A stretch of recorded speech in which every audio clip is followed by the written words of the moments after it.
sort of the man of geopolitical risk around the world, also founder of G0 Media, and again, one of the most prominent analysts of geopolitics, of geopolitical risk. Author, I believe, of 11 books last time I checked. So Walter Mead, again, another global expert in strategy, statesmanship, currently at the Hudson Institute, but has been a fellow in many, many organizations, a writer, fellow at the Council of Foreign Relations, and again, one of the world's foremost experts on issues of strategy and global strategy. Allison Schrager, economist at the Manhattan Institute, but she has worked throughout. She's also a prolific writer, but has worked in finance, in policy, in media, and she's going to decipher the big questions over what the economy is going to look like under Trump nationally and internationally. So I'm going to jump right in, and I am going to start with you, actually, Allison, because I think actually, before I start with you, I have let's take a pause. A lightning round for each of you. I would like to ask each of you to describe in one word what yesterday was. Ian. Complicit. Exciting.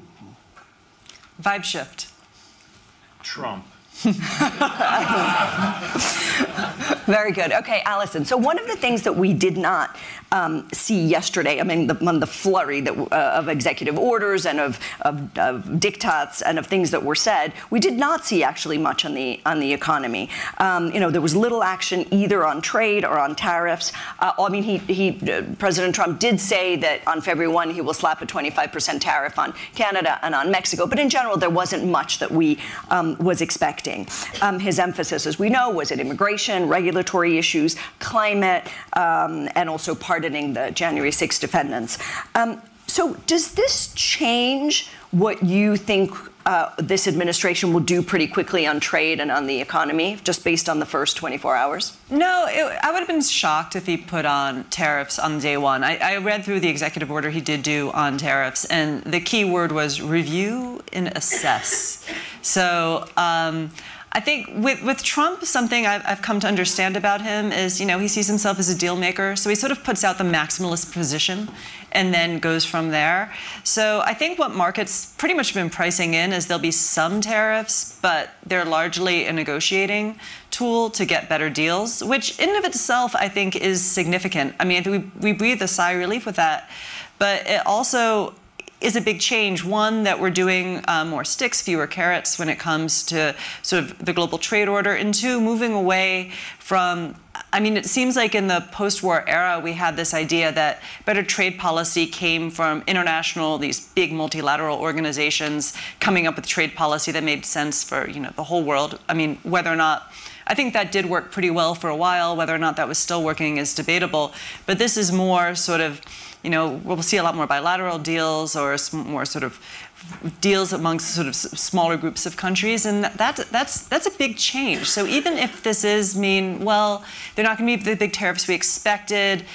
This is a deal-making proposition. I think it does represent a very big shift in terms of sort of the global, post-war economic order, and in some ways that's bad. In some ways, though, it is good. There were problems with what we had before. Certainly, I think if there's one thing I noticed he seemed very focused on was China. And it's not like we were in a free trade utopia with China before. So I think right now I'm optimistic about a lot of his economic policies. I think they are going to result, at least initially, in higher growth, although higher debt and potentially changes to the dollar. But and also potentially higher inflation. I think people forget that more than 20 years ago, we used to see high growth go with high inflation. So I think that's all in the pipes. But right now, his economic policy is certainly sort of more wait and see. Just let me push you on China. So, he said he wants to go right away. Still you, Allison, what's your prognosis there? What do you think will be the first moves? With China? Probably tariffs of some kind. I expect, he'll probably keep a lot of the Biden ones. Biden put a lot of sort of, said certainly restrictions on technology with EVs, so he'll probably keep that and probably negotiate, maybe not 60%, which is what he threw out. Again, he goes with a maximalist position and goes down from there. but probably there will be less trade with China going forward. Yeah. Let me turn to you. I want to, you were nodding on China, so feel free to jump in on China, but I was going to ask you about, on the geopolitical stage about Ukraine, which is another one of the hot issues that we're expecting right now. President Zelensky is addressing the forum today, and President Trump has said that one of the first things that he would do was find peace for, in the Russia-Ukraine war. How likely is that? What are you expecting? What do you think Trump will do vis-a-vis sanctions on Russia on the one hand and military aid for Ukraine on the other? Well, anybody whose crystal ball is clear probably hasn't understood the problem. So it's hazy, but I would say if you try to take Trump seriously, but not literally, and you take the time to watch his antics and watch the rallies and watch the tweets and read between the lines, you can get some pretty good clues about what's likely to happen. So I would predict that 6 months from now, the Ukraine war will be over. You asked about China. I think China will be part of the deal. I think that it'll settle roughly at the current line of division, which is where it will have settled a year ago or the year ago or the year ago. Trump's repeated line about this is endless, useless killing. Each year, Ukraine is in a worse position than it was the year before. This is set for a deal if there were a deal maker. And he's looking at it, and I think that's what I would suspect that'll be a big piece of it. Indeed, if you look at his inaugural speech and the press conference, he wants to be not only a deal maker, but an international deal maker who's a peacemaker. And he's got a very interesting sense for a war, which he's very strongly against. He's for preventing wars, he says. And in nuclear war, he in particular has a fixation. So I don't know if you remember in the debate, in the middle of the debate, he said, oh my God, there could be a nuclear war. That's a much more imminent danger than global climate. Kamala had no idea what he was talking about. Neither did the two moderators. They were thinking, hey, maybe he said Martians came, or, it's just something completely bizarre. He like Biden, and no other president before that since probably Reagan, has a feel for nuclear weapons. I suspect that there's a lot in this agenda. In fact, I have a piece that'll be published next week that asks the question, is Trump a China hawk? And I think if you look at what he said and did in the campaign, you'll find it's difficult to classify him in those terms. Let me push you on the deal that you expect in 6 months. What would make Ukraine and President Zelensky accept such a deal at the current border, where they've reached? A phone call that he'll have with him that says, you're getting no more money and no more arms if you don't accept the deal that I'm negotiating. And Zelensky will argue today, I'm sure, we could never do that, blah, blah, blah. He'll never have any options. A deal maker who, like Trump, who's in favor of using his leverage that he has to extract a deal that he thinks is good enough, would regard Biden's administration nothing about Ukraine without Ukraine. He thinks that's stupid. Why would you say, if you're negotiating with somebody that's a weak partner, nothing about them without them? Why not negotiate over their head? Why should I be consulting them about something that they need from me? So I think you can see the outline of that deal. I think that deal has actually been, this is my personal view, on the table for 2 or 3 years if we had had an American diplomatic initiative, which we didn't. And sanctions on Russia? I think he will, it'll be interesting to see again, and I've been trying to read between the lines and pick up pieces of information about this. Undoubtedly, there's been conversations between him and Putin in between. So I suspect they've had a number of phone calls in which they have some understanding of each other. But I think his appreciation of the China angle, which I think is an important angle of the deal, would be that if he and she have agreed about something, Putin will agree. You look like you were about to jump in on this. On Oh, Ukraine. I can wait. That's fine. Well, because I was going to move to the other big foreign policy issue, which is obviously the Middle East, and I was going to go to Walter. You know, Trump has taken credit, together with the Biden administration, for this first peace deal. The first phase of it is going to last, 6 weeks. So already at the beginning of it on Sunday morning, it looked like it might fall apart. Both sides are nervous. You are an expert on the Middle East. So, what is your take? Will this ceasefire hold? What are the prospects for long-standing peace? And also, the world that Trump inherits in the Middle East is very different than 4 years ago, with what we've seen just even in the last months, including most lately with Syria. So what are the chances for a real paradigm shift in the region with this administration? Well, I think you can see a paradigm shift without peace. And that, in a sense, Israel has had a strategic problem since the 1940s, which that it wins wars, but can't then get to a stable, peaceful arrangement. And I think that remains the case. What we've seen is Israel managed, with a lot more help from the Biden administration, and the Biden administration was, in a sense, comfortable with providing, but did provide, to inflict an extraordinary series of defeats on Iran and its proxies. That has changed the Middle East in the sense that Iran today is not the power that it was a year ago. Personally, I think that's a good thing. But do we think that the Iranian challenge was the only factor destabilizing the Middle East, and now that factor has been reduced, everything will move along peacefully? I don't think that's actually how the Middle East works. Some years ago, I was lucky enough to visit the city of Çanakkale in Turkey, and I went to see the ruins of Troy. I stood on a mound of 13 cities over 3,500 years, each of which had flourished for a time and then was sacked and burned. And that suggests to me that peace in the Middle East is perhaps remains a beautiful but maybe distant dream. Ian, I'm going to come to you on another issue. I wanted to see if you wanted to jump in on any of the foreign policy issues, or you, Allison. Sure, in the sense that, first of all, on China, I don't disagree with what Allison just said, but I do think the U.S.-China relationship is probably the one that is most problematic to get a deal. I think that we are heading towards a trade war and towards a more strategic decoupling of the economies. One reason for that is because Trump isn't just focusing on tariffs on China, but he's also focusing on third countries where there are pass-throughs to the U.S. The only way the Chinese economy is succeeding right now is through their $1 trillion export surplus. And so you see Trump and his team focusing a lot on Mexico and India and Vietnam. The other conversations they're having bilaterally, one of the top priorities is squeeze China coming in.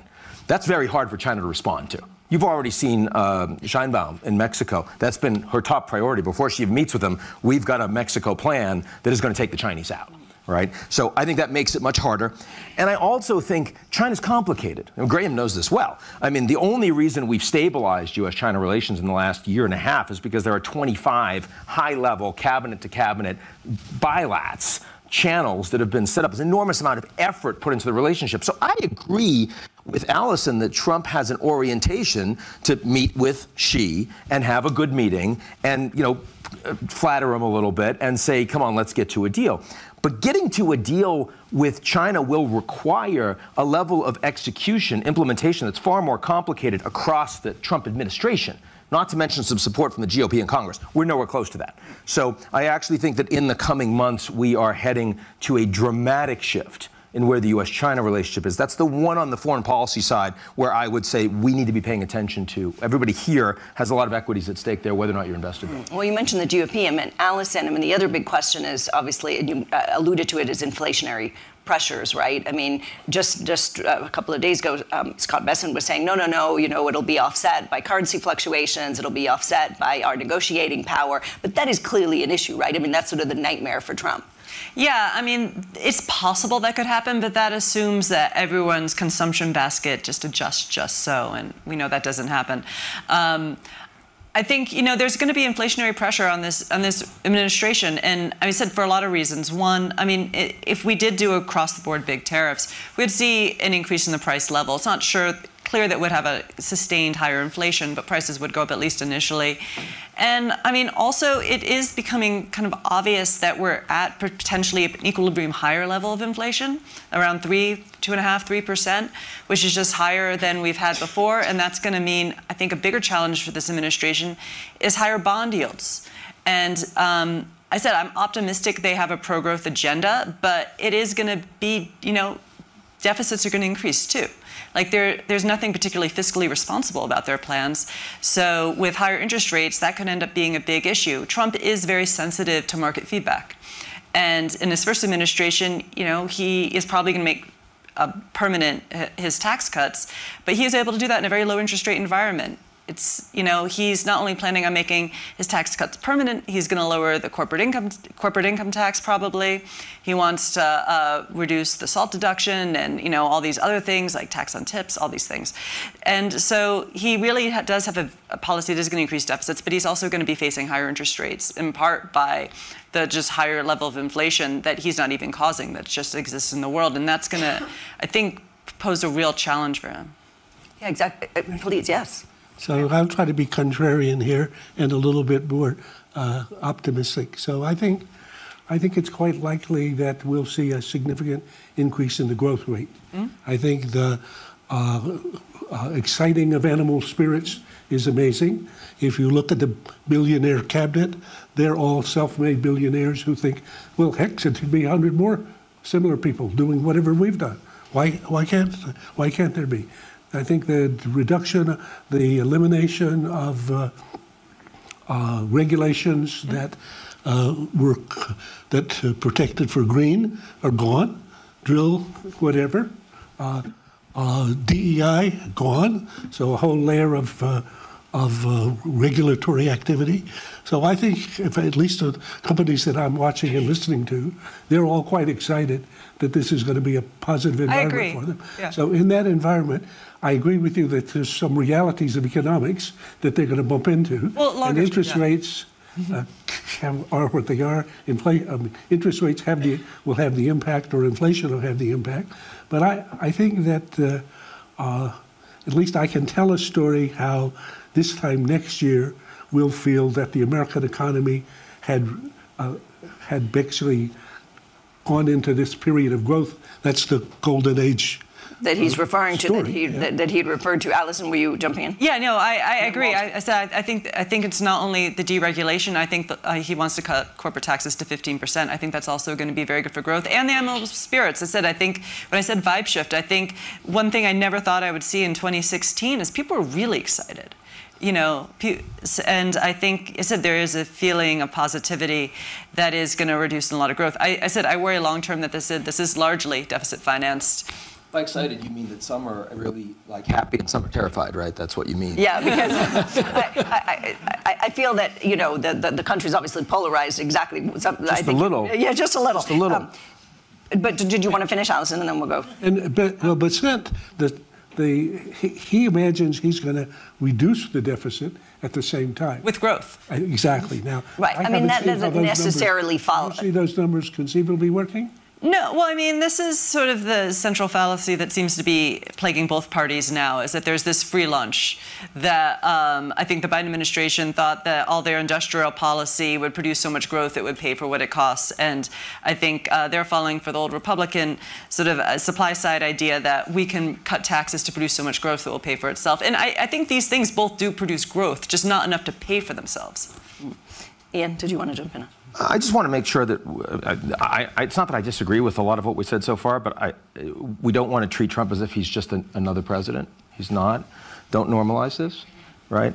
I mean, first of all, because of the amount of power that he has managed to amass, right? I mean, the Republican Party is his. It wasn't in 2017. He has won despite, in some ways, because of 2 impeachments, never happened before. Lots of felony charges and convictions, never happened before. And he won. He won the popular vote. He didn't win a massive mandate, but he won with people knowing this was a feature, not a bug. It's not like 2016. And he's also in a much stronger position globally. because, of course, the United States, the economy is doing better after the pandemic. Technologically, the Americans are dominant in so many ways, especially compared to allies. And America's allies, many of their governments are in severe disarray, right? While America's adversaries, China's in the worst economic position since the 90s, maybe the 70s. Russia's in severe decline. Iran's just lost its empire by proxy. So it's a very unusual time to have an individual that is in no way concerned about or constrained by rule of law. He's made that very clear. And now, what is he actually going to do? Is he going to be a dictator? No, I'm not in any way in that camp. But I do think one of the best ways to understand what Trump will do is to understand who pays him. Right? I mean, he flipped on TikTok. He was one of the first people that was opposed to TikTok, but he shifted because Jeff Yass and other investors paid him. And that's a good way to get Trump to do what he wants you to do. And we are seeing that. We saw it on the stage last night at the inauguration, and we'll see it at Davos, of course, but we'll also see it with all of the different leaders that are or aren't responding to the demands that he's making. The best way to get it done is not align your foreign policy with America strategically. It's not support U.S.-led multilateral institutions that he's not committed to. It's pay Trump. And by the way, there's now new crypto that allows you to do that. And by the way, I was critical when Hunter Biden launched his crypto coin too, which he didn't do, right, for a reason, because it's unprecedented. This is not, if India was doing this, we would say they were a kleptocracy. If Modi was on the phone with a head of state and Elon Musk showed up, we'd say this is a banana republic. But because it's the United States and it's Trump with Elon, it's actually the new way of doing things. I accept that that many of us will be complicit. I accept that many of us will find a way to get on with that, but that doesn't mean it's normal, right? And it doesn't mean that we should sit and pretend that it's suddenly okay, that this new presidency is just going to keep on keeping on. That is not the case. And because, final point for me, because Trump is not going to be here for long, I mean, in part because he's 78, but in part because he only gets 4 years, right? Then everyone that has done this is going to have to deal with the fact that next will be something else. And you're going to have to figure out a way to deal with that, too. So long-term consequences here. So you raised 3 issues, which were going to be the 3 topics of. That's why you should have been the moderator. No, but no, you raised 3 important issues, which is the prospect that Biden talked about in his last speech, which was the oligarchy. Are we heading into a country of oligarchs? And it was extraordinary that he discovered that on his last week of his presidency. Well, and then of course, as you say, one of the most striking images of yesterday, as you say, was all the tech entrepreneurs, all the top who were sort of around, around Trump at the balls, at the inauguration, inside at all the events. So sort of oligarchy, is this an oligarchy? Is there a question of it? Is it ethical for Trump to launch a cryptocurrency, as he's becoming president? I think that's a question that we can legitimately ask. And then TikTok, and maybe so we'll take it in reverse order. TikTok, what is interesting to me about TikTok is that actually it is a microcosm of many things around Trump. One, TikTok, arguably some people say that Trump won because so many of his followers are on TikTok, so it's worth keeping it, right? On the other hand, he does, as you say, want to go and make a deal in China. Well, what could that deal be? Could it be half of TikTok without the algorithm stays in the U.S.? Somebody, big, entrepreneur, one of a Musk or somebody else could buy it, and so.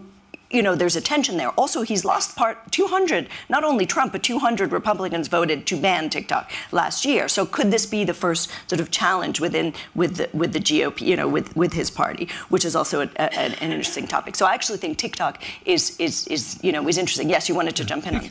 So the TikTok is a good example. I agree. And who made the biggest effort to try to get TikTok banned? Zuckerberg.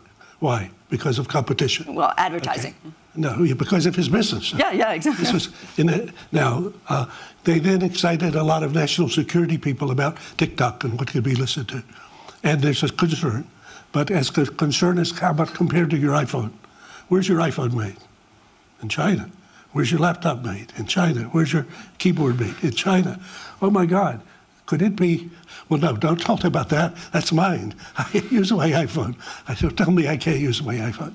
So that was the argument actually Trump used yesterday at his press conference. So I think it's a very complicated situation. I suspect that, I mean, if 170 million people like something, remember Prohibition, it's not a very good idea to be against that. And Trump's not going to be against it if 170 million people like. Is there a deal to be done there? There's many deals to be done, and many that will be to somebody's advantage. I mean, Musk may buy the piece of it, or you may have a partnership. So I would say that's going to be an example. And I think, Ian, let me agree with completely, but kind of slightly disagree. I think but I think your main point, we shouldn't normalize Trump. Trump has done something no person in the world has ever done before. A dead man, a dead politician, has risen. Somebody who, if we were 4 years ago at Davos, he's buried, dead politically, known to me. He's now returned. This is the greatest comeback in political history of a politician. And then, therefore, he thinks he can do anything. There's a supreme confidence now about that. And lo and behold, I mean, this is a phenomenon that we shouldn't try to understand only in the terms that we're traditionally accepting. We should say something strange, new, and amazing is happening here, and we should study it. Yeah. Walter. I would agree with that, both Ian and Graham on that, and I think I'd add that we need to also factor in not only who's won, which is Trump, but who's lost, which is to say us. That is to say the sort of general kind of intellectual, professional, managerial people who sort of thought that the world was basically, history was over and we were administering and trying to manage things according to rules that were all clear and known, and that history was kind of cumulative, and that, you know, tomorrow, even though we see this tech revolution happening around us, tomorrow's still going to be basically like today with incremental shifts. That's not how things work, and especially not how things work at this kind of moment when a technological transformation is really biting into the economy on all kinds of levels in a transformational way. And I guess I would throw into that the epitome of the us who is losing here is Europe. That the European Union and by and large its member states have misread the direction where events were going. Sorry, my mic I'm usually pretty loud. I hope you can hear me. And that the European Union is the causes that it is interested in, climate, human rights, some others, as well as the methods of diplomacy that it prefers, are simply being gradually kind of marginalized as something new, not necessarily something better, but something new moves into the center. Just a quick, just on Europe, as the European on the panel, you know, I do think this is actually a great opportunity for Europe to sort of, you know, kind of rise itself and get more of its act together with this administration. But I did want to ask, so what's more important in the next 4 years, tech or politics? You can't separate them. Tech is transforming politics. Politics affects tech. But fundamentally, we are seeing something as earth-shaking as the Industrial Revolution, but instead of being compressed, extended over several generations, it's happening on a much more rapid time scale. And while the Industrial Revolution started in just a few places and only rather gradually spread across the world, the information era has moved much more quickly. So you have political crisis in a country like India where a billion people are on cell phones in the last, 10 or 12 years. And this has changed their relationship toward government, changed their relationship toward how they perceive the world, their own life chances, and so on. And so governments everywhere are sort of trying to run ahead of this massive change in public expectation, economic, social institutions. Of all illusions, the belief that we could somehow manage this smoothly and without kind of painful and even in some cases very discontinuous change, I think is maybe the greatest illusion of all. Ian, you wanted to jump in? No. That was covered. Alice? I just want to add, like, I mean, I think when a lot of economists are sort of shaking their heads that everyone is feeling like neoliberalism failed, because we're like, things went pretty well. The world got a lot richer. Even you look at even in sort of richer countries, you see. You know, quality of life has gone up a lot. But I think Walter's son is really the problem. And I wouldn't even say it's a problem, because I think what's happening in tech is largely representing a further improvement in our lifespan and progress. But it introduces a lot of uncertainty. It introduces a lot of change. And, you know, if we look back at the Industrial Revolution, you know, we see a lot of the same patterns, which is rises in populism and sort of distrust and looking inward and blaming things like trade. Anyway, trade is really not at fault here. So and massive international wars from time to time and domestic revolutions. Yeah, and it took, like, people forget how disruptive the Industrial Revolution was. I mean, you know, we look at it now and we're like, oh my God, we have indoor plumbing and all these wonderful things. But, you know, it was a tough process, and it happened, as you point out, much slower and more gradually. Yeah, I think the future, there's a great book called Future Shock, and I'd say accelerated future shock is a big part of the story of what's happening. Ian? Yeah, I do think that it's interesting because the Democrats have been so divided over the course of the last years. The Republicans, of course, are much more united under Trump, but there are such massive differences in policy orientation between, you know, dark MAGA run by Elon and people that want more free trade and want a deal on China and certainly are more globalist in orientation, the H-1Bs, TikTok, you name it, and deep MAGA. Right? I mean, the populists that are scared of the uniparty, are scared of the deep state, as they think of it, and believe that all of these people, no matter who they vote for, are just out to screw them. And they want, actually, they don't mind a big state, but they want a big state that's actually taking care of the average American. That divide is going to be papered over by the powerful personality of Trump, but that divide is not getting any weaker.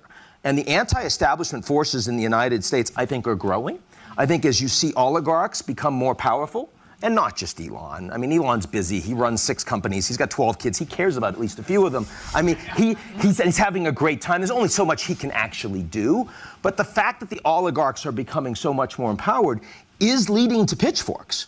And I was deeply concerned about Luigi Mangione and the way that a lot of people, not just on the internet, but like Elizabeth Warren and others, responded to almost lionize, oh, we can understand someone that assassinated a CEO a few blocks from where I live. Not okay. And I mean, if that kid that tried to assassinate Trump had been more charismatic and lived and had a few statements, I think he would have been responded to very differently. So I think what's being unleashed in the United States right now is not taken care of by Trump with a big win that everyone says wasn't stolen. Not at all. This is going to get a lot worse. I'm going to turn to questions, but we have not sort of uttered the words sort of conflict of interest, and I do think we need to just, you know, utter it for 1 second. I mean, is it okay to launch a cryptocurrency or to trade sort of political influence to make money? Question. Is that something that concerns anybody? I would say we're in a new world in which that'll become the new normal for a while, and I agree in that there'll be a big resistance to it. But I think looking back at the robber barons and looking at the way that worked is an interesting historical analog that I've been looking at lately. And I think you see, I mean, again, you don't want to normalize Trump, but the Biden enterprises, if you look at the income on Biden enterprises and you look at his pardons, and say, and is it different from Trump? Yes, of course it's very different from Trump. The idea of launching crypto the day before is pretty bold. I think Ian's point about people who come, you pay $1 million to get a seat at the thing, but then you mainly kiss the ring and grovel, but then you're going to be more.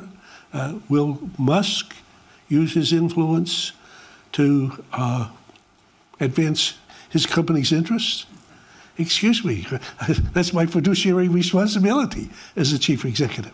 So I think it's going to be our traditional understanding of conflict of interest. I think some part of this is just more blatant. I mean, Trump was shameless, okay? a person who's already been accused of all the things that he's been accused of, and you haven't been able to prosecute him yet, forget about it, okay? Forget about it.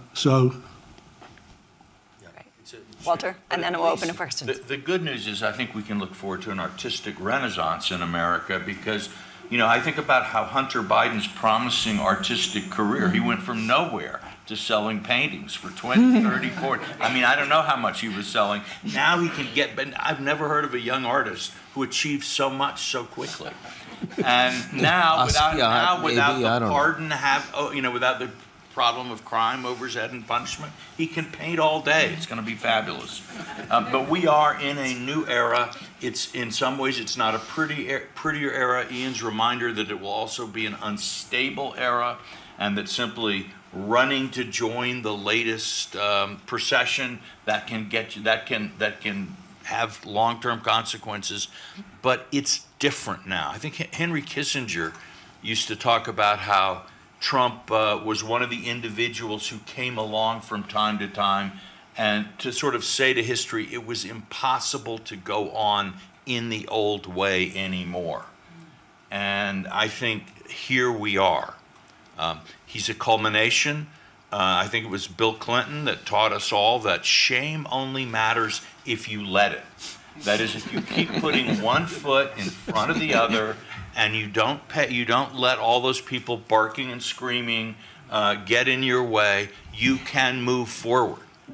In some ways, the Clinton Foundation enabled, money from all over the world to support an operation.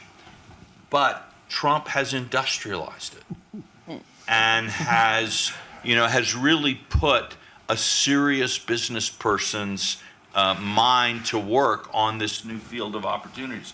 He won't be the last, and I am not happy necessarily with where this is going, but we need to realize, again, the rule keepers, the people who believed in sort of professional responsibility, institutions, and all of those things, failed to do our job of keeping things working well enough so that ordinary people were happy with the kind of leadership and rules that we were providing.